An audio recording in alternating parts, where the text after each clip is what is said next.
창세기 4장 1절부터 12절까지 제가 읽습니다. 아담이 그 아내 하와와 동침하매 하와가 잉태하여 가인을 낳고 이르되 내가 여호와로 말미암아 등남하였다 하니라. 그가 또 가인의 아우 아벨을 낳았는데 아벨은 양치는 자이었고 가인은 농사하는 자이었더라. 세월이 지난 후에 가인은 땅의 소산으로 제물을 삼아 여호와께 드렸고 아벨은 자기도 양의 첫 새끼와 그 기름으로 드렸더니 여호와께서 아벨과 그 제물은 연락하셨으나 가인과 그 제물은 연락하지 아니하신지라. 가인이 심히 분하여 안색이 변하니 여호와께서 가인에게 이르시되 너가 분하여 함은 어찌미며 안색이 변함은 어찌미뇨. 너가 선을 행하면 어찌 낯을 들지 못하겠느냐. 선을 행치 아니하면 죄가 문에 엎드리느니라. 죄의 소원은 내게 있으나 너는 죄를 다스릴지니라. 가인이 그 아우 아벨에게 고하니라. 그 후 그들이 들에 있을 때에 가인이 그 아우 아벨을 쳐 죽이니라. 여호와께서 가인에게 이르시되 너 아우 아벨이 어디 있느냐. 그가 가로되 내가 알지 못하나이다. 내가 내 아우를 지키는 자니이까. 가라사대 너가 무엇을 하였느냐. 내 아우의 핏소리가 땅에서부터 내게 호소하느니라. 땅이 그 입을 벌려 내 손에서부터 내 아우의 피를 받았은즉 너가 땅에서 저주를 받으리니 너가 바꿔라도 땅이 다시는 그 효력을 너에게 주지 아니할 것이요 너는 땅에서 피하며 유리하는 자가 되리라. 아멘. 가인과 아벨에 대해서 나와 있고 또한 가인의 제사와 아벨의 제사 그리고 가인의 제사를 하나님께서 연락하지 아니하셨고 아벨의 제사를 연락하셨고 그리고 이 가인이 아벨을 시기하고 질투하여 들판으로 불러내어서 동생 아벨을 죽여버리는 그러한 끔찍한 사건이 창세기 4장에 나와 있습니다. 또한 가인이 하나님을 배웠고 만나나 실상은 하나님을 제대로 알지 못하는 그러한 일까지도 본문 안에 나와 있다. 이렇게 말씀드릴 수 있겠습니다. 이 부부로 오래 살지만은 부부가 서로를 잘 모르는 경우도 다반사이고 부모 자식 간의 관계로 수십 년을 살지만 부모가 자식을 잘 알지 못하고 자식이 부모를 잘 알지 못하는 일들은 참 많이 일어납니다. 부모와 자식이 서로 마음이 통하고 교감하고 믿음 안에 신앙 안에 말씀 안에 하나가 된다면 자녀도 성장하고 자라면서 부모와 영적인 그러한 믿음 안의 형제가 되고 동역자가 되어질 테고 남편과 아내도 참으로 주님 안에서 바르게 교제하고 사귀고 한다면 서로를 더 잘 알 뿐만 아니라 믿음 안에 형제요 자매요 동역자가 되어져서 주님 앞에 살아가는 삶이 정말 아주 풍성하게 될 것입니다.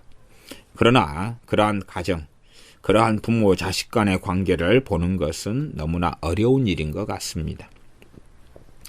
창세기 4장에는 하나님께서 이 가인을 찾아오시는 내용도 나와 있습니다. 그래서 4장 5절로 가면 가인과 그 제물은 연락하지 아니하신지라. 가인이 심히 분하여 안색이 변하니 심히 분해했습니다. 이 동생의 제사는 하나님이 받아주시면서 형인 나의 제사를 하나님이 거부하시다니.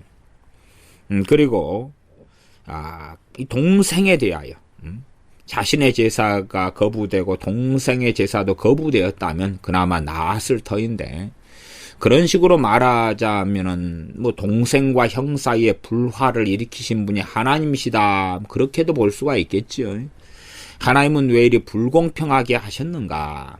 불공평하게 하신 것이 아니라 의롭게 하신 것입니다. 공의롭게 하나님은 행하신 것입니다.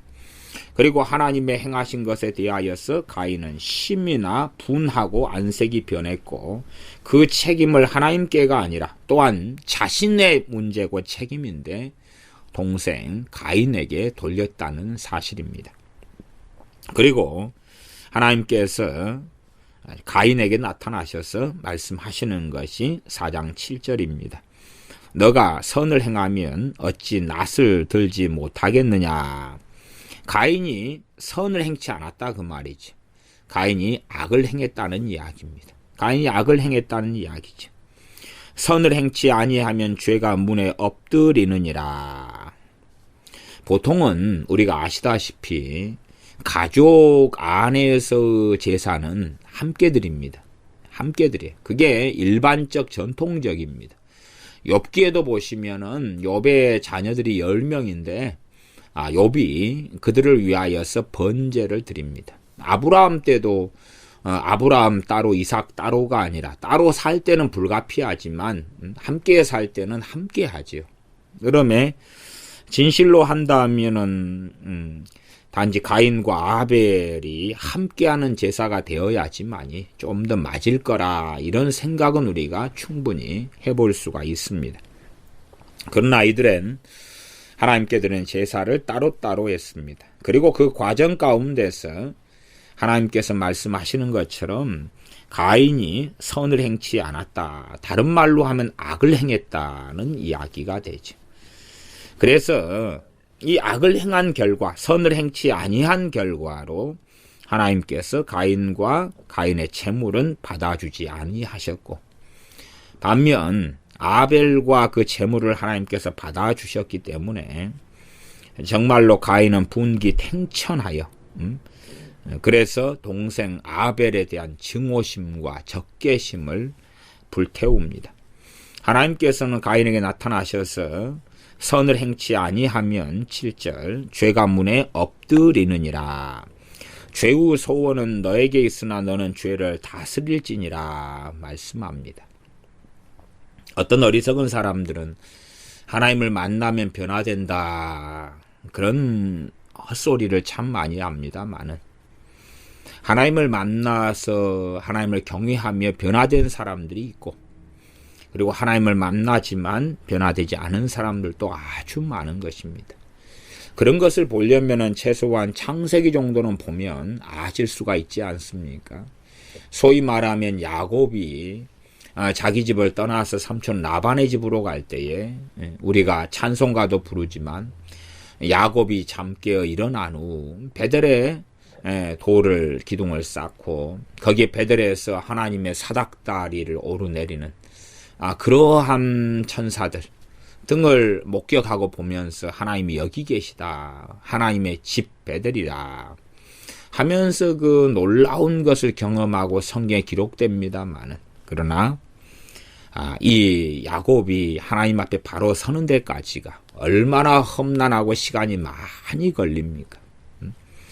오히려 그는 7년 연애 속에 빠져버리고 또한 재물과 물질 속에 빠지고야 맙니다.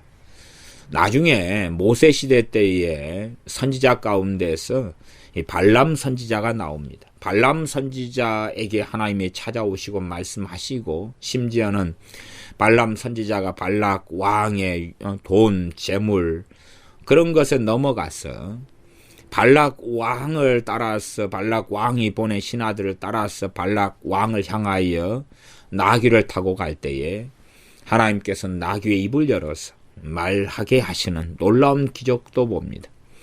그러나 이 발람 선지자의 마음이 세상으로, 돈으로 빠져버렸기 때문에 그는 하나님께로 제대로 돌이키지 않게 되는 그 일을 우리는 알고 있습니다. 그런 것처럼 이 가인에게 하나님께서 임하셔서 나타나셔서 말씀을 하십니다. 그러나 그 이후에 가인은 동생 아벨을 들에 불러내어서 쳐 죽여버리고 맙니다.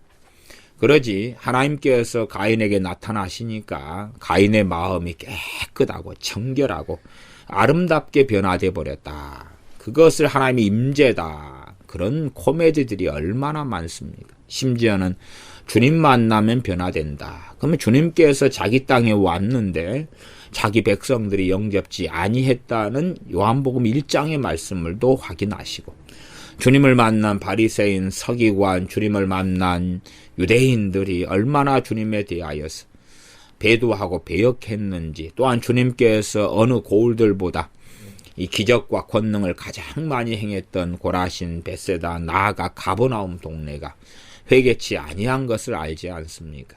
주님께서 말씀을 전하시고 직접 만나 주셔도 사람들이 대다수는 변하지 않았습니다. 주님께서 거라사 지역에 가셔서 광인에게 들린 귀신을 쫓아내고 그 귀신들이 돼지떼에 들어가서 내리다라 호수에 빠져서 죽고 나니까 동네 사람들이 주님께 찾아와서 주님을 배웁지만 그들이 하는 이야기는 주님께 떠나달라고, 자기 동네에서 떠나달라고 요청하고 주님께서는 떠나셨습니다. 그렇게 정말로 아버지의 품속에 계신 독생하신 하나님이신 주님께서 자기 땅에 오셨으나 사람들은 대다수는 영접지 아니했고 주님을 거역했고 거부했습니다. 그러므로 이 신사도들의 어떤 거짓말 가운데 하나님의 임재, 주님의 임재, 하나님이 만나주시면, 또 설교 가운데 어떤 거짓말, 하나님이 만나주시면, 하나님을 만나면, 주님을 진짜 만나면 변화된다 하는 것은 이 성경적으로 거짓말입니다. 당연하게 에덴 동산에서 하나님과 아담과 하와는 거닐었습니다. 하나님과 동행하고 함께하고 거닐었습니다마는 그들은 이 뱀이 와서 유혹하고 미혹할 때에 거기에 넘어가서 하나님을 배신하고 배반하고 맙니다. 어떤 임재적인 결정론으로 한다면은 하나님과 함께 했기 때문에 아담과 하와는 절대 하나님을 배신하지 않아야 돼 라고 주장할런지 모릅니다. 왜? 하나님을 만나고 동행함으로 완전히 변화되어 버렸으니까. 다시 말하면 죄를 지을 가능성까지도 없어져 버렸으니까. 그런 이야기는 거짓말이고 궤변이다 그 말입니다. 그래서 성경을 참 제대로 두 눈을 똑바로 뜨고 보는 것이 중요합니다. 이제 제가 서두에 말씀드렸던 것처럼 가인이 하나님에 대한 이해를 어찌했는가.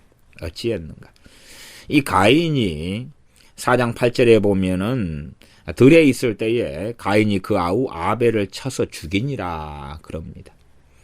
그리고 하나님께서 가인에게 나타나셔서 말씀합니다. 너 아우 아벨이 어디 있느냐 묻습니다. 그러니 이 가인이 하는 말이 무엇입니까? 그가 가로되 내가 알지 못하나이다. 내가 내 아우를 지키는 자니까. 들판에서 이리저리 봐도 아무도 없었습니다. 또 보니까 하나님도 없었습니다. 자기 눈에 볼 때에 동생 가인 아벨밖에 없었고 쳐 죽였습니다. 그래서 생각했겠지요. 하나님은 모르실 거다. 그러니 하나님을 가인은 만나면서도 하나님을 제대로 알지 못했다는 것입니다. 부모 자식과 함께 살면서도 남편 아내로서 살면서도 서로를 모르는 것처럼 당연히 하나님은 아벨보다 또한 아벨을 완전히 아셨지요. 그러나 가인을 완벽히 아셨습니다. 그러나 가인은 하나님을 제대로 몰랐습니다. 말씀하시고 찾아오시고 그렇게 하시는 하나님께서 죄를 다스려야 한다고, 죄가 문에 선을 행치 않으면, 다시 말하면 죄를 지으면 죄가 문에 엎드린다는 것은 더 죄가 가까워진다 그 말이죠. 문에 엎드리는 게 뭡니까? 문턱이고 문에 쉽게 드나들 수 있는 곳. 죄를 지으면 지을수록 죄 짓기가 쉬워진다는 것이죠. 선을 행치 않으면, 다시 말하면 악을 행하는 것인데, 악을 행하면 행할수록 이제는 죄 속에 깊이 빠져들어간다고 하나님께서 4장 7절에 가인에게 말씀해 주신 것입니다. 또한 죄에 대한 책망을 하신 것입니다. 그러나 가인은 하나님을 만만히 여겼고 우습게 여겼다는 것을 알 수가 있고, 자기 이해 가운데 하나님을 자기만의 정의, 자기만의 수준으로 격화시켰습니다. 소위 말하면 자기와 동생 사이의 제사 문제 등을 통하여 벌어진 일, 또한 이 가인이 저지른 이 선을 행치 아니하는 악행들을 나아가서 가인의 뱃속의 중심까지도 다 보셨음에도 가인은 그것을 몰랐기가 쉽습니다. 자기 마음을 감찰하시는 하나님이 아니라 하나님을 속일 수 있다고 생각했죠. 그래서 내가 내 아우를 지키는 자니까 말합니다. 하나님께서는 명백히 밝히시면서 4장 10절에 몰라서 물으신 게 아니라 너가 무엇을 하였느냐, 너 아우의 핏소리가 땅에서부터 내게 호소하였느니라. 이 동생을 죽여서 피를 흘려서 그리고 몰래 아마 파 묻었겠지요. 그리고 부모에게도 숨겼겠죠. 아담과 하와에게도 숨기고 죽였겠죠. 갑자기 아담과 하와는 자신의 둘째 아들을 잃게 된 것입니다. 또한 첫째 아들도 잃게 되었지요. 왜? 첫째 아들이 둘째 아들을 죽였기 때문에 그렇습니다. 말하자면 하나님께 제사드리는 이 사람들은 소위 지금으로 한다면 기독교인이고 크리스천이죠. 그러나 그럼에도 이렇게 동생을 죽여버리는 악행들을 저지르는 것이 가능하다. 또 하나님께서 최소 이 4장 본문에서만 해도 하나님께서 2번이나 찾아오시지 않습니까? 그런 가인이다 그 말이에요. 그런 가인이다. 그래서 이제 좀 더 자세히 우리가 본문 가운데 어떤 것에 주목하기를 원하냐 그러면 이 가인과 아벨이 첫째는 4장 2절에 가인은 농사하는 자고 아벨은 양치는 자다. 그리고 세월이 지난 후에 4장 3절에 가인은 땅의 소산으로 제물을 삼아 여호와께 드렸고 아벨은 자기도 양의 첫 새끼와 그 기름으로 드렸다.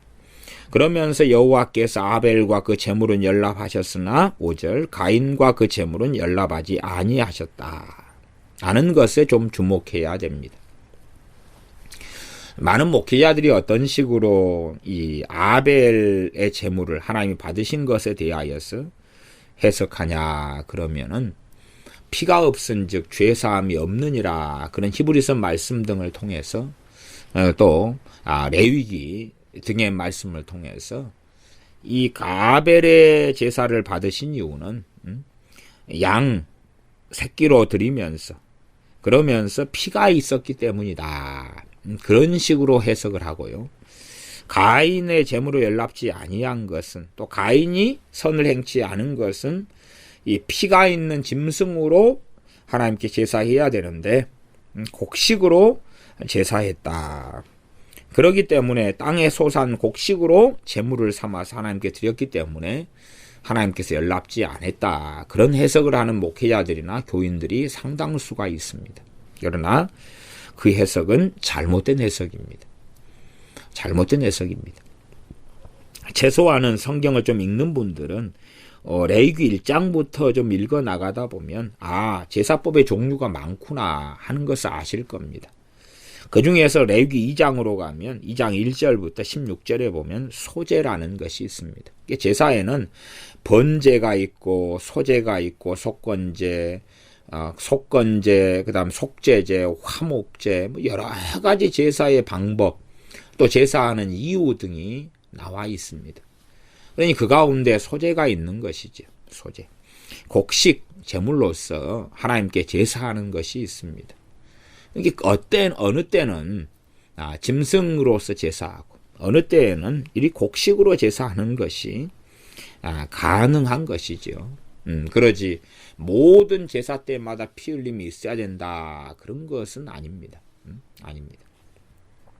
일단은 그런 기본적인 이해를 하면서 우리가 주목할 것은 뭐냐 그러면 단지 가인의 제사, 가인의 제물을 안 받고 아벨의 제물을 받으셨다가 아니라 성경에 정확히 기록된 것을 보실 때에 4장 4절 하반절은 여호와께서 아벨과 그 제물은 연락하셨다. 받으셨다. 아벨과 그 제물. 이게 아벨을 받으시고 플러스 아벨을 받으셨기 때문에 아벨의 제물을 받으셨다.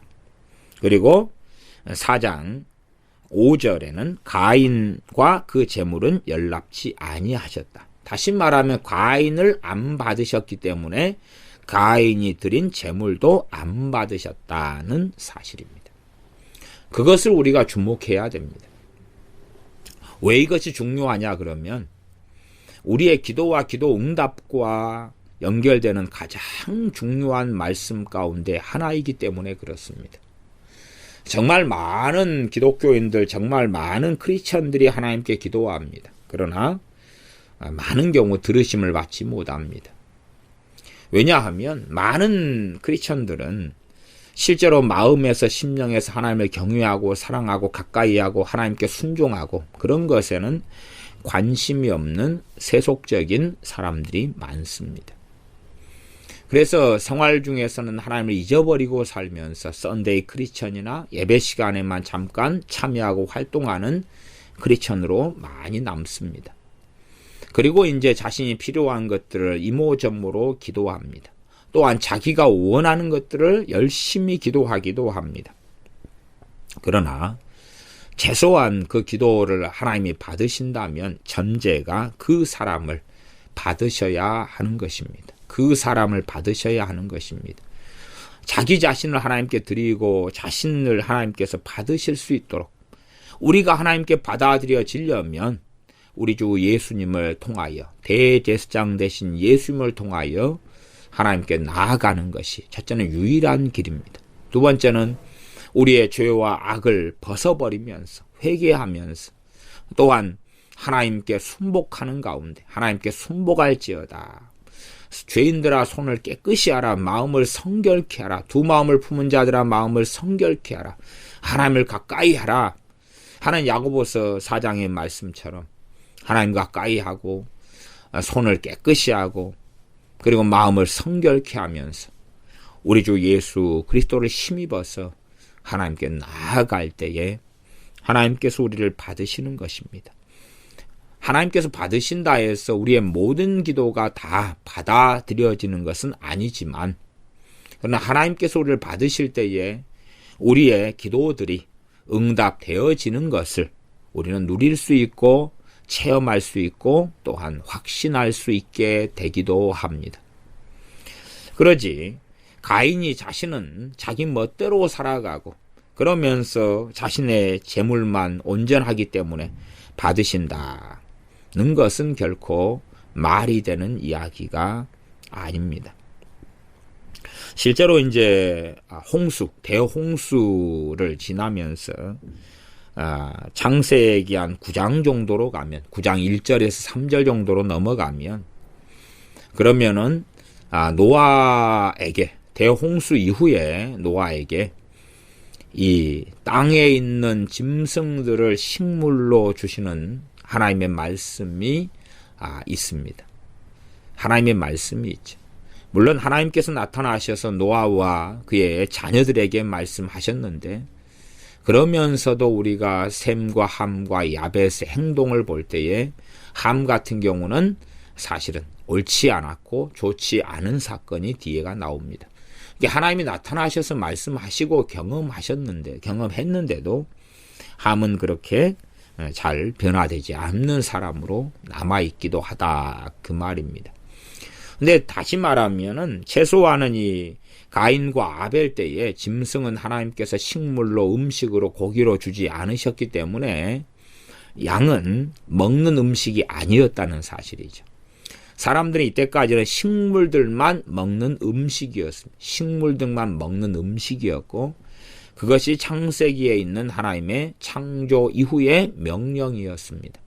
식물들만 사람의 음식이다. 또 나아가서 우리가 창세기로 돌아가면은 언제 이제 정한 짐승, 부정한 짐승 이야기도 한 번쯤은 다루어야 된다 생각합니다만은 창세기 1장을 한번 봐보시면 1장 30절로 가면 또 땅의 모든 짐승과 공중의 모든 새와 생명이 있어 땅에 기는 모든 것에게는 내가 모든 푸른 풀을 식물로 주노라 하시니 그대로 되니라. 말하자면 새든지 짐승이든지 땅에 기는 모든 것의 식물, 음식이 무엇입니까? 푸른 풀입니다. 푸른 풀. 푸른 풀이 음식입니다. 그렇기 때문에 하나님께서는 육식동물은 본래 없었다는 것을 성경적으로 아셔야 됩니다. 독수리든지 솔개든지 까마귀든지 잡식성, 돼지 잡식성 그런 거든지 사자, 호랑이 육식동물은 없었다는 것입니다. 육식이 아니었던 거죠. 초식입니다. 초식. 다시 말하면은 이 정한 짐승과 부정한 짐승을 가르는 기본 기준이 뭐냐 그러면 초식으로 그대로 남은 것들은 정한 짐승이고요. 육식으로 바뀐 것은 부정한 것이 대부분 그 기준을 일반 기준으로 삼으시면 큰 차이가 없습니다. 가장 기본 기준이 뭡니까? 그대로 하나님께서 태초에 창조하셨을 때에 초식으로 남은 거죠. 초식으로. 우리가 돼지고기는 부정한 음식이죠. 돼지가요. 돼지가 왜 그렇습니까? 잡식성이죠. 잡식성. 소는 정한 것입니다. 왜요? 초식이잖아요. 양은 정한 것이죠. 초식이죠. 그죠? 그런 것처럼 또 비둘기 같은 것도 주로 초식에 들어가죠. 그런 것을 자세히 살펴보시면 왜 정한 짐승과 부정한 짐승이 분류가 되었는지 하는 것을 좀 이해하실 수가 있을 겁니다. 그렇게 하나님의 창조 섭리는 사람에게도 창세기 1장 29절에 보면 하나님이 가라사대 내가 온 지면에 씨 맺는 모든 채소와 씨 가진 열매 맺는 모든 나무를 너희에게 주노니 너희 식물이 되리라. 사람에게도 하나님께서 타락 이후에도 첫째는 이것은 변화된 것이 아닙니다. 타락 이후에도 사람에게 이제 고기 먹어도 돼 하신 것이 아닙니다. 그대로 식물입니다. 식물입니다. 그렇게 따지면은 생각하셔야 되죠. 아벨은 농사 짓는 자가 아니었죠. 아벨은 양치는 자였습니다. 그러면 아벨이 이제 음식을 먹으려면 양을 키우지만 양고기를 못 먹습니다. 하나님이 허락하신 것은 식물입니다. 그러니 들에 있는 어떤 열매를 따먹거나 형이 농사 짓는 사람이었기 때문에 형에게 가서 이 물물교환, 말하자면 양이 있으면 양털을 깎아가지고 양털로 이렇게 교환을 하든지 그래야 될 것 아닙니까? 근데 이제 당장 먹을 것의 문제에 있어서는 갑과 을의 위치가 갑이 형 가인이고 을은 동생 아벨입니다. 그러면은 음식을 좀 이렇게 교환하자 해도 이 가인이 악한 자에 들어간다면은 공정한 거래를 안 하겠죠. 심지어는 나는 당장 아쉬울 게 없어. 왜? 양털 같은 걸로 옷을 만들거나 이불을 만들거나 한다면 오래가지 않습니까? 만들면은 좀 수선했으면은 1년, 2년, 3년, 5년, 10년도 가지요. 그렇기 때문에 당장 나는 아쉬울 게 없어. 그러니 이 을의 자리가 아벨이 될 수밖에 없습니다.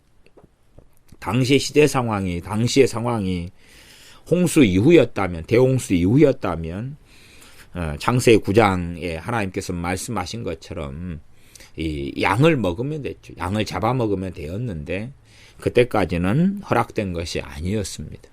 아무리 타락한 이후라 해도 짐승이 허락된 것이 아니고 단지 식물들이었을 뿐이기 때문에 이 아벨이 먹고 사는 생계는 쉬운 일이 아니었을 것입니다. 오히려 어떤 면에서 아버지 어머니에게 가서 좀 도와달라고 요청할 수도 있었을지도 모르는 그러한 형편이 딱히 좋은 형편이 아니었다. 그렇게 말할 수가 있을 것입니다. 그러면 이러한 음식의 주도권은 형 가인이 가지고 있었는데 가인이 이제 그런 면에 있어서 동생 아벨에게 기본적으로 선을 행치 아니하는 악을 행하는 못된 일을 하는 심지어 형제가 아닌데도 불구하고 못된 일을 하는 것을 우리가 쉽게 생각해 볼 수가 있게 되어집니다. 그리고 하나님께 제물을 바칠 때에 사실상 못 먹는 것을 바치는 거죠. 못 먹는 것. 그래서 가장 순결하고 깨끗하다고 보는 양의 첫 새끼로서 아벨은 4장 4절에 첫 새끼와 그 기름으로 하나님께 바쳤다는 것입니다. 채소와는 형 가인에게 부당한 대우를, 부당한 대우를 아벨은 받았을 터인데, 그러나 하나님께서 아벨을 연락하셨다는 것은 아벨이 형에 대한 증오심과 미움과 도끼와 같은 악을 악으로 저항했고 싸웠다는 것하고는 다른 삶을 살았기 때문에 하나님께서 아벨을 받으셨던 거죠. 나아가서 아벨이 어떻게 하나님 앞에서 바르게 살았느냐의 중심에는 하나님을 사랑하고 하나님을 경외하기 때문에 그런 거죠. 그냥 세상 윤리 속에서 내가 선량하게 살아야 되겠다가 아니라 아벨은 하나님을 사랑하고 하나님을 경외했기 때문에 그러기 때문에 아벨은 양으로서 제사를 지냈던 것입니다. 그리고 우리가 히브리서 11장에는 아벨의 제사에 대해서 정말 놀라운 말씀이 하나가 등장하는데, 그것은 믿음으로 아벨이 양으로서 하나님께 제사를 드렸다라고 나오는 것입니다. 믿음으로라는 것을 사용하려면 그냥 평상시에 우리가 밥을 먹는데 그냥 먹는다, 그 믿음으로라는 것을 사용하지 않습니다. 그냥 평상시에 양 제사를 드렸는데 이제 특별하게 믿음으로 드렸다. 그렇다면은 형 가인도 그렇게 해야 되죠. 양 제사를 평상시에 드렸는데 아벨이 양 제사를 지냈고 가인이 양 제사를 안 지냈고 곡식 제사를 드린다면 오히려 가인이 믿음이 필요했겠죠. 이 곡식도 하나님이 받아주신다는 믿음이 필요했겠죠. 그러나 평상시에 주로 이 먹는 것으로서, 양은 못 먹는 것이고요, 사람이 먹을 수 있는 것, 먹는 것으로서 하나님께 제사를 드렸다는 기본적인 이해를 하시는 것도 좋겠습니다. 그리고 아벨은 믿음으로 하나님께 제사를 합니다. 그 무엇보다 중요한 것은 하나님께서 아벨과 그 제물을 받으셨다는 사실입니다. 그렇기 때문에 많은 사람들이 기도응답 받지 못하는 그 중요한 이유가 그 사람을 하나님께서 받으심직한 사람이 아니라면 그의 기도도 응답되지 못하는 것입니다. 사람들은 화려하고 아름답고 좋은 기도 제목, 성경에 있는 내용들을 갖다가 쓰기만 한다면 하나님이 들어주실 수밖에 없을 거다 착각하는지 몰라도 기도 응답의 핵심은 하나님께서 그를 받으셔야 하는 것입니다. 하나님이 그를 받으셔야 하는 것이고, 우리가 허물이 많고 부족하다면, 그렇다면은 우리가 주님 의지하여 더 철저히 나아가야 되고, 또 회개하며 애통하며 하나님께 나아가는 것이 옳을 것입니다. 그래서 우리가 어떻게 살아야 하고 어떤 하나님의 사람이 되어야 하는가, 그런 것이 성경에서 구약 성경은 계속하여 나와 있는 것이지, 기도에 대한 말씀은 우리가 생각하는 것처럼 그렇게 많이 나와 있지 않습니다. 의인에게는 의로운 기도가 나올 것이고, 죄인에게는 죄가 가득 담긴 기도가 나올 것이고, 악인에게는 악으로서 나오는 기도가 나올 것입니다. 독사는 독사의 독을 품을 것이고, 젖소는 젖을 통하여 우유가 나올 것이고, 그렇게 어떤 사람인가, 하나님께서는 중심을 감찰하시는 하나님이시지, 외식적으로 겉에 아름다운 말로 하나님을 결코 속일 수는 없습니다. 아무리 아름다운 말로 포장하지만 하나님의 중심을 감찰하시는 하나님이시지, 그 사람의 좋은 기도 소리, 좋은 노래 소리를 들으시면서 속아 넘어가는 분이 아닙니다. 가인은 그렇게 생각했던 것입니다. 동생을 쳐 죽였으면서도 하나님이 모르실 거야. 그러니 내 동생 아벨이 어디 있느냐 할 때에 내가 내 동생을 지키는 자니까 하고 거꾸로 하나님께 따지고 대항했던 것입니다. 이제 이사야 성경 이사야 1장을 같이 봐보겠습니다. 이사야 1장 10절이죠. 이사야 1장 10절부터 17절까지 같이 봐보겠습니다. 이사야 1장 10절부터 제가 읽어가겠습니다. 너희 소돔의 관원들아 여호와의 말씀을 들을지어다. 너희 고모라의 백성아 우리 하나님의 법에 귀를 기울일지어다.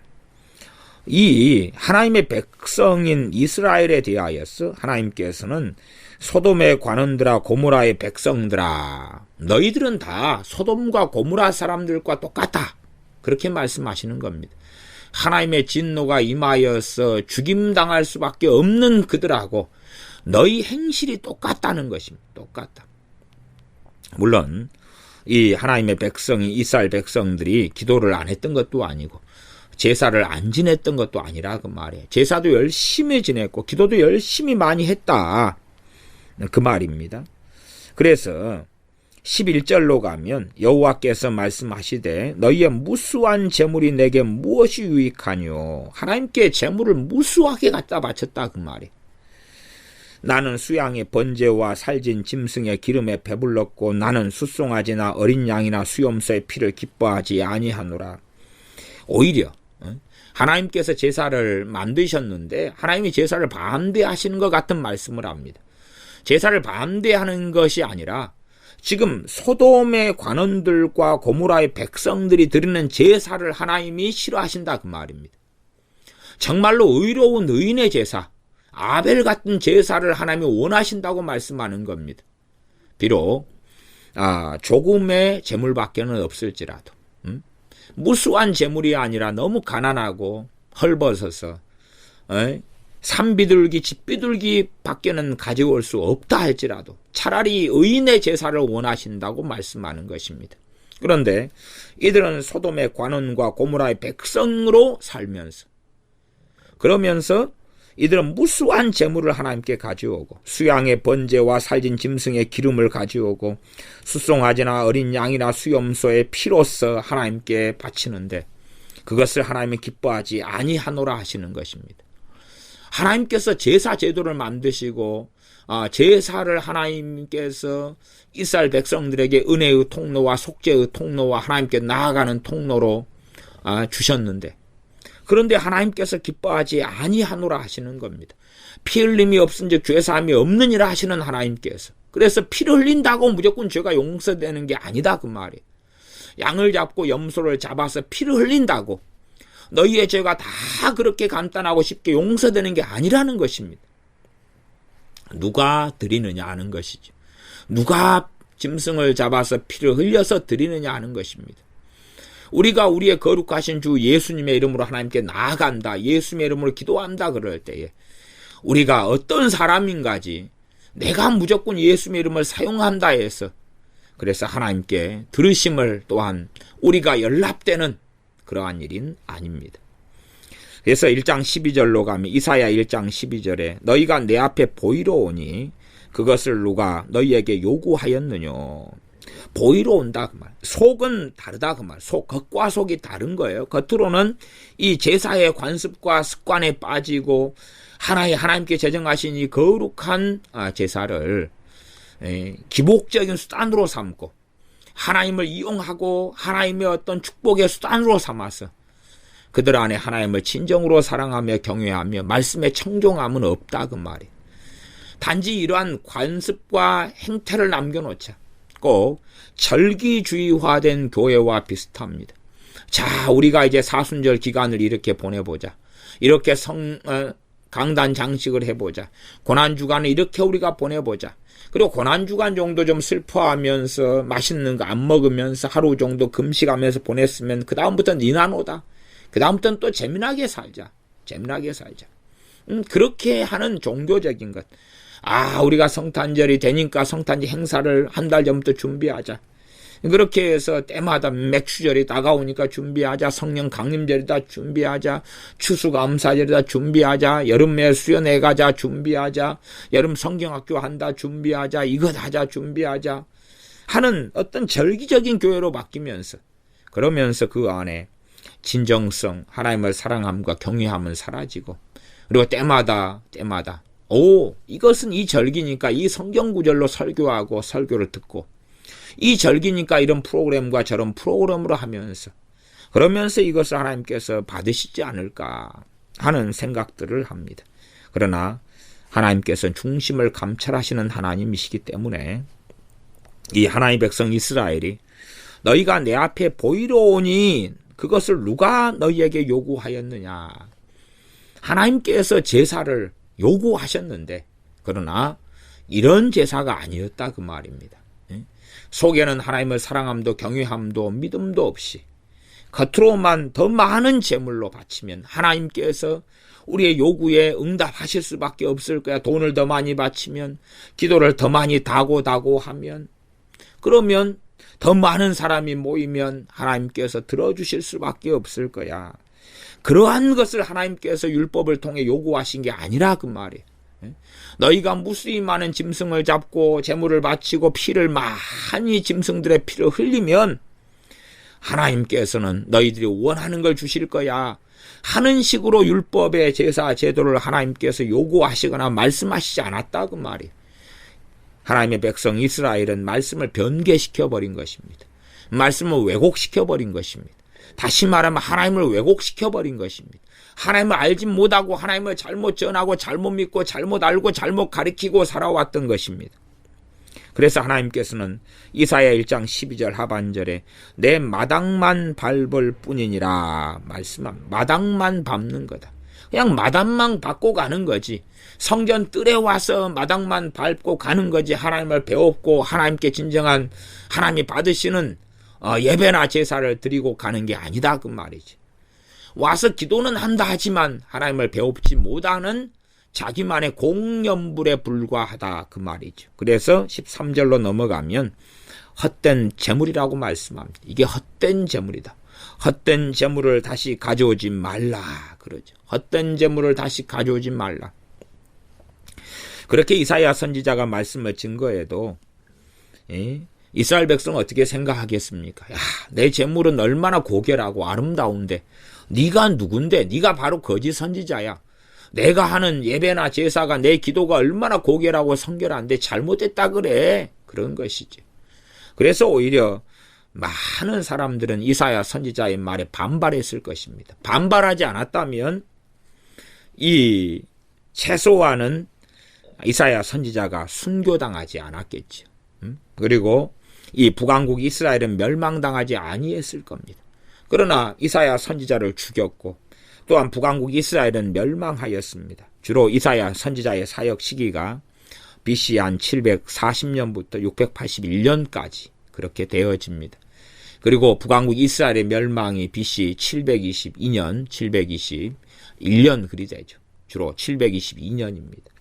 그렇기 때문에 이 한 20년이 채 안 되는 시간 동안 다시 말하면 북왕국 이스라엘이 멸망하기 한 18년 전부터 말씀을 증거해 왔다. 그렇게 볼 수가 있습니다. 그러나 그들은 돌이키지 않았다는 사실이죠. 헛된 재물을 가져오지 말라. 그렇게 하나님께로부터 말씀을 증거할 때에 이스라엘은 아니야. 우리는 고결하고 우리의 재물을 하나님 받아. 당신들의 기도는 잘못된 기도야. 아니야. 우리 기도는 옳아. 예수의 이름을 들먹이기 때문에 옳은 거야. 성경적인 거야. 그러기 때문에 옳아. 헛된 재물을 가져오지 말라는 것은 이 10절 하반절로 가면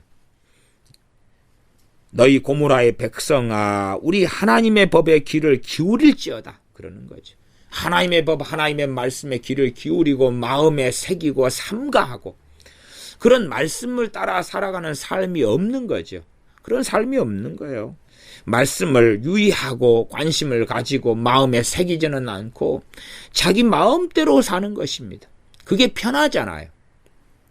주로 이제 젊은 청소년들이나 아이들이나 노인분들, 뭐 젊은 분들도 그런 분이 많긴 합니다만은 제가 상대적으로 이 아이들이나 또 노인분들 가운데 훨씬 더 빈도가 높습니다. 그런 나이든 노인분들 같으면 하나님 말씀 무관심합니다. 대부분 무관심해요. 왜? 자기 살아왔던 삶의 습관과 패턴이 있지 않습니까? 그러니까 신앙생활을 한 지 오래돼도 아이고 나 하나님 말씀 나 안 봐. 신경 안 쓸래. 지금까지 사는 것을 좋게. 그러고 젊은 아이들은 TV 보고 영화 보고 오락하고 때로 공부하고 바빠요. 바빠. 그리고 당장 하나님 말씀 읽고 묵상한다 해서 뭐 유익이 되는 것 같지도 않고 돈이 나오는 것 같지도 않고 눈에 보이는 세상의 복지를 추구하고 행복을 추구하고 여행을 다니고 하는 게 더 중요하다 그 말이죠. 그렇게 해서 살아갑니다. 다시 말하면 하나님의 말씀에 귀를 기울이지 않는다 그 말이에요. 그런 사람들의 재물이 바로 헛된 재물이고 그런 사람들의 기도가 바로 헛된 기도고 그런 사람들이 하나님을 찾는 것, 제사하는 것, 예배하는 것이 하나님께 가치가 없다는 것이지요. 그래서 13절 헛된 재물을 다시 가져오지 말라 그러시면서 분향은 나의 가증 여기는 바요. 분향도 하나님께서 율법에 명하신 것입니다. 분향하는 것. 근데 그것이 가증하다 그 말이죠. 하나님께서 명하시는 걸 하면서 하나님을 이용하겠다는 것인데 하나님을 경외함으로 분향하는 게 아니라 때로 죄를 회개하면서 분향하는 게 아니라 제 멋대로 살아가면서 분향은 외식적으로 해주겠다. 그러기 때문에 하나님께서 약속하시고 보장하신 것을 하나님은 다 해놓으시라. 신약에도 말씀이 많이 있지 않습니까? 그래서 요즘에 기도는 말씀을 언급하면서 말씀을 하나님께 상기시켜 드리면서 기도한 응답을 잘 받는다. 그러나 그것보다 100배, 1000배, 10,000배 중요한 것이 내가 어떠한 사람으로 사는가. 내가 하나님을 경외하면서 정말로 하나님의 말씀에 귀를 기울이면서 기도하는가가 100배, 1000배, 10,000배가 중요하다 그 말입니다. 그러나 사람들은 중보기도 한다, 기도 시간을 더 늘린다 그러는 것입니다. 기도 시간을 길게 하는 것은 아주 좋은 것입니다. 그러나 잘못된 기도 시간을 더 길게 한다는 것은 유감스럽게 악으로 더 치달아 달려가는 것이고 하나님을 더 조롱하는 것이 될 수밖에 없습니다. 13절 월삭과 안식일과 대회로 모이는 것도 그러하니 성회와 아울러 악을 행하는 것을 내가 견디지 못하겠노라. 이 거룩한 성회로 하나님께서 월삭에 안식일에 대회로 모이게 하셨는데 그러나 그 형식적인 성회들은 있는데 형식적인 월삭, 안식일, 대회로 절기로 모이는 것은 있는데 그러나 그들은 악을 행하면서 산다는 것입니다. 안으로 뱃속으로는 악을 행하고 살고 예배는 번듯하게 정해진 대로 할지 몰라도 또 재물도 무수하게 많이 바칠지 몰라도 그러나 그들의 삶은 악으로 가득 차다는 이야기입니다. 악의 기준은 세상 윤리가 아닙니다. 항상 악의 기준은 하나님의 말씀이 기준입니다. 하나님의 말씀이 기준입니다. 남북 공동기도회를 NCK의 주도로 합니다. 거기에는 9개 교단과 정교회가 포함되어 있고 여러 단체들 YMCA나 CBS나 이런 단체들이 포함되어 있습니다. 그러면 그러한 기도회나 그러한 예배를 하나님이 기뻐하시는가 그 말입니다. 또한 천주교와 직제일치협의회의 총회가 작년까지 한 3회가 되었던가요? 자기들이 모여서 뭔가를 예배하고 기도한다. 또한 조찬기도회를 한다. 문재인 씨를 불러다 놓고 조찬기도회를 한다. 그러면 그 예배가 하나님께서 과연 받으시겠는가 하는 거지. 하나님이 받으실 예배인가 아니면 악인가 하는 것입니다. 악인가. 이 정치와 야합해서 악한 정치 세력을 선한 걸로 포장해 준다면 그렇다면 그것은 악으로 치달아 달려가는 것입니다. 과연 우리가 하나님께 드리는 예배를 무엇으로 포장하는가? 그래서 정말 많은 예배들이 요즘에는 있어집니다. 입택에는 입택 예배고 출판할 때는 출판 예배고 권사 장로 세울 때는 임직 예배고 그리고 총회장 취임 감사 예배고 다 그렇게 합니다만은 과연 그것이 하나님께서 받으심직한 예배인가 아니면 결국은 자기의 영광을 위한 예배인가? 심지어는 노회장 취임 예배도 있고 아니면은 누가 시장이 되었기 때문에 시장이 된 감사 예배도 있고 별걸 다 합니다. 과연 그러한 예배가 악이 아니겠는가? 악이 아닐 수도 있겠죠. 그러나 저는 상당히 많이 악으로 치달아 달려간다고 봅니다. 국가조찬기도회가 좋은 거지요. 좋은 건데 좋은 것이 다 좋은 것이 아닙니다. 거기에가 악이 있다면 악을 회개하면서 또한 조찬기도회 정치인들이 참여하면 말씀으로 책망하고 회개하고 돌이키도록 해야 되는 것이지. 그러지 사회가 국가가 어떤 정책이 행하는 것이 악으로 치달아 달려가고 있는데 거기에 회치를 해주면서 괜찮다 좋다 그런다면 그것을 통하여 악을 자행하는 것이 되겠죠.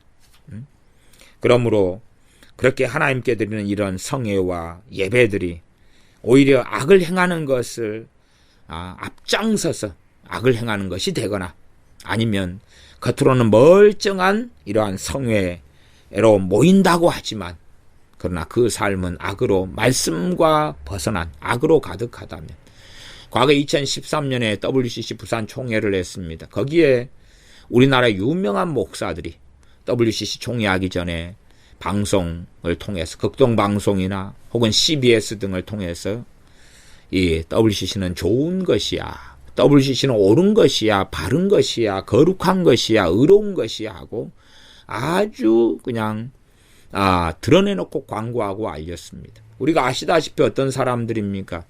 그 100살 넘어가지고 돌아가신 그 우리나라의 최장수 목사님, 그런 양반도 WCC를 옹호하다가 죽었습니다. 과연 그가 주님 앞에 설 수 있겠는가?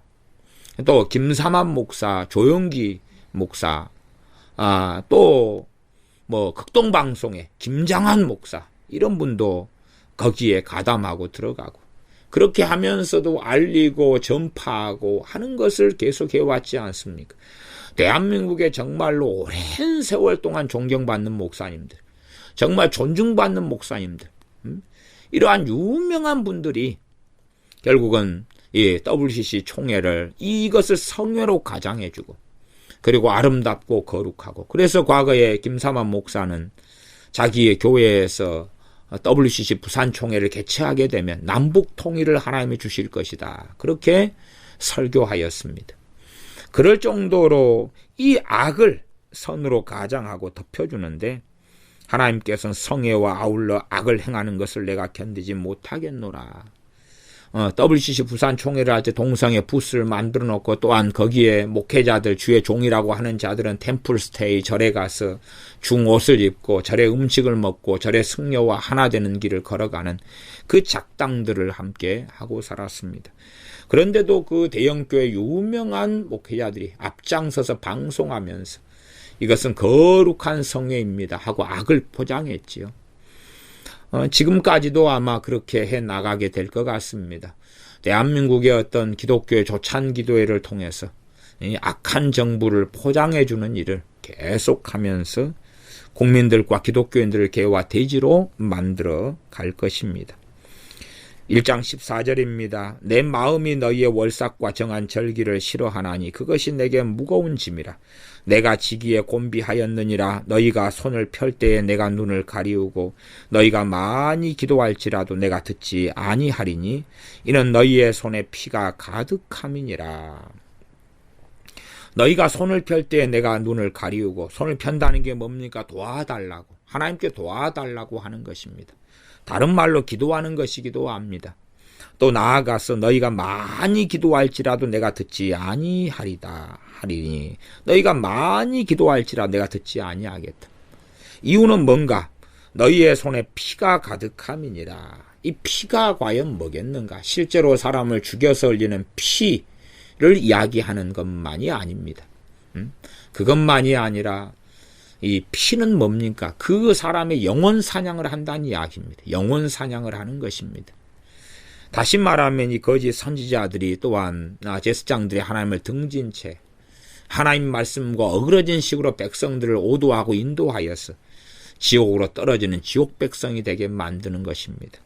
또한 관원들이 이 소돔의 관원들이기 때문에 악을 도모하고 악을 행하는 것입니다. 그러면 그들의 손에 피가 가득한 것이죠. 또한 교회 지도자들, 총회장, 노회장, 어떤 협회장, 존경받는 목회자들이 하나님의 말씀을 거꾸로 가리키면서 뒤집어 엎어서 악의 세력에 동조하고 악과 하나 되는 길을 걸어가는 것이 손에 피가 가득한 길을 걷는 것입니다. WCC 부산 총회를 통해서 얼마나 많은 사람이 배교했겠습니까? 그 통계는 당연히 나와 있지 않습니다. 그러나 많은 사람이 충분히 배교했을 것입니다. 그것이 바로 손에 피가 가득한 것입니다. 그러면서도 자신이 의롭다고 생각하고 많이 기도한다. 많이 기도한다. 신사도 운동을 끄집어 드렸습니다. 신사도 운동의 대표적인 주자들이 WCC 나아가 WCC보다 로마 가톨릭 천주교와 하나 되는 일체 속에 들어갑니다. 하이디 베이커 같은 경우는 주님께서 자신에게 나타나셔서 천주교와 일치해라. 너가 핍박을 받더라도 천주교와 일치해라는 계시를 받았다고 이야기하고, 그리고 자기를 따르는 사람들 천주교 하나 되도록 끌고 갔습니다. 그러면서 그는 주님의 심장을 구하고 주님의 마음을 구한다고 하고, 그리고 그러한 자들을 한국교회에 끌어들여서, 그래서 미혹되게 만든 그 자들이 손에 피가 가득한 자들 아닙니까? 그런 자들이 열심히 기도하고 많이 기도합니다. 주로 아이합 24시 기도, 24시 기도의 집. 아이합 손에 피가 가득한 자들이죠. 아이합의 마이클 비클이 천주교와 일치하고 하나 되는 대표적인 주자 아닙니까? 그러면서 그들은 많이 기도한다고 그럽니다. 한국에도 아이합 한국 지부가 있고, 또한 24시 기도의 집, 기도체인, 기도가 많이 있습니다. 우리나라에 이 관상기도를 끌고 들어온 사람이 이동훈 목사지요. 관상기도는 이 샤머니즘 뉴에이지입니다. 관상기도. 그러나 그것을 교회들이 나서서 정돈하거나 교단들이 나서서 진작 정돈해야 되는데, 늦게 해서야 시간이 아주 광범위하게 흘러서 광범위한 관상기도가 퍼진 다음에야 이것은 위험하고 주의를 요한다. 그리고 자중해라. 나중에 시간이 한 20여 년이나 지나서 그랬나요? 그래서 지금도 많은 사람이 관상기도 그러면 그 차원의 기도인 줄 알고 착각하면서 이 뉴에이지와 샤머니즘의 관상기도를 한다고 그 짓거리를 하고 있습니다. 그런 자들에는 손에 피가 가득한 것입니다. 그러한 관상기도를 전파하고 중보기도를 이동훈 목사가 전파해 왔습니다. 사람들이 원하는 것을 그대로 기도해줘라. 중보기도 팀을 만들어 사람들이 원하는 것을 계속 책장 넘기듯이 기도 카드를 넘기면서 이 사람 저 사람 돌아가면서 열심히 해주라. 365일 열심히 해주라. 그러한 중보기도를 전파시켰습니다. 그것이 손에 피가 가득한 것이죠. 사람들이 현혹시키고 미혹시키고 잘못된 길로 끌고 가버리고 맙니다. 그래 놓고 이제 많이 기도한다는 거죠. 많이 기도한다는 거예요. 하나님이 들으실 거라고.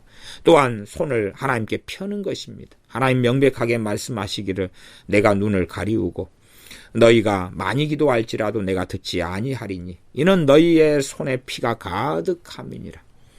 WCC나 NCCK를 통해서 이 악을 끌고 들어오고, 또한 종교 혼합주의를 끌고 들어오고, 공산주의를 끌고 들어오고, NCK 한국 NCCK는 이 국외교단과 정교회 또 몇 단체들과 함께해서 이 국외교단에 우리가 아시다시피 통합이면은 278만 명입니다. 그들의 통계가 그렇습니다. 통합교단의 통계가 278만 명, 2016년 통계입니다. 감리교 얼마입니까? 감리교의 통계가 2016년에 139만 명입니다. 감리교가. 그 정도만 두 개 합쳐도 숫자가 얼마나 나옵니까? 거기에다가 기하성 여의도 측, 그러면 잡으면 100만까지도 잡을 수가 있습니다. 이영훈 목사, 조영기 목사, 이 그런 양반 100만까지 잡을 수 있어요. 합치면 500만이 가뿐히 넘어가죠. 세 개만 해도. 거기에 이제 우후죽순으로 달려붙어 있는 교단들, 그렇게 해서 9개고 정교회고, 그들이 연합해가지고 끊임없이 남북한 기도회를 하면서, 북한에는 종교의 자유가 있고 북한 교회는 봉수교회는 건강한 하나님 임재하시고 성령 임재가 있는 거룩한 교회고, 그리고 하나님께서 세운 아름다운 지도자가 김정은이라고 광고하고 피아래 왔지 않습니까? 그것이 바로 손에 피가 가득한 것입니다. 그 자들이 예수님의 이름으로 하나님께 기도한다 할지라도 하나님께서 들으시겠는가? 그렇게 될 수가 없지요. 그래서 16절에 말씀은 명백합니다. 너희는 스스로 씻으며 스스로 깨끗게 하여 내 목전에서 너희 악업을 버리며, 내가 씻어주겠다 그러시는 것이 아닙니다. 스스로 씻어라고 말씀하는 거지.